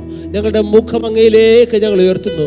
ക്രൂശിലേക്ക് ഞങ്ങൾ നോക്കുന്നപ്പോൾ ആ ക്രൂശിൽ നിന്നും ഒഴുകിയ യേശുവിൻ്റെ രക്തം, ക്രൂശിൽ കിടക്കുന്ന യേശു, അവിടുത്തെ മുതുകു മുഴുവൻ ഉഴവ് ചാൽ പോലെ അടികളേറ്റത് ഞങ്ങളുടെ സൗഖ്യത്തിൻ്റെ വിലയാണല്ലോ. അപ്പോൾ കർത്താവേ, ഞങ്ങൾ ചോദിക്കുകയാണ്, അങ്ങയുടെ സൗഖ്യം ഞങ്ങൾ ചോദിക്കുന്നു, അങ്ങയുടെ ആരോഗ്യം ഞങ്ങൾ ചോദിക്കുന്നു, അങ്ങയുടെ ബലം ഞങ്ങൾ ചോദിക്കുന്നു. കർത്താവേ, അങ്ങ് ഞങ്ങൾക്ക് ശക്തി പകരണമേ. ഹല്ലേലൂയ. അവിടത്തേക്ക് നോക്കിയവർ പ്രകാശിതരായി, അവരുടെ മുഖം ലജ്ജിച്ചു പോയില്ല എന്ന് ഞങ്ങൾ വായിക്കുന്നപ്പാ. അങ്ങയുടെ സൗഖ്യത്തെ ഞങ്ങൾ സ്വീകരിക്കുകയാണ്. അപ്പോൾ തന്നെ രോഗക്കിടക്കയിലായിരിക്കുന്ന, ICUയിൽ വെന്റിലേറ്റർ സപ്പോർട്ടിലായിരിക്കുന്ന അനേക ദേവദാസന്മാരും അനേക ദൈവമക്കളും ഞങ്ങളുടെ ബന്ധുമിത്രാദികളൊക്കെ ഉണ്ട്. കർത്താവേ, ഹല്ലേലൂയ. കർത്താവ്, മരണത്തിൻ്റെ പിടിയിൽ നിന്നും അവർ തിരികെ വരട്ടെ എന്ന് ഞങ്ങൾ പ്രാർത്ഥിക്കുകയാണ്. യേശുവിൻ്റെ സൗഖ്യം, യേശുവിൻ്റെ ആണിപ്പഴുതുള്ള കരങ്ങൾ അവരെ തൊടട്ടെ എന്ന് ഞങ്ങൾ പ്രാർത്ഥിക്കുന്നു.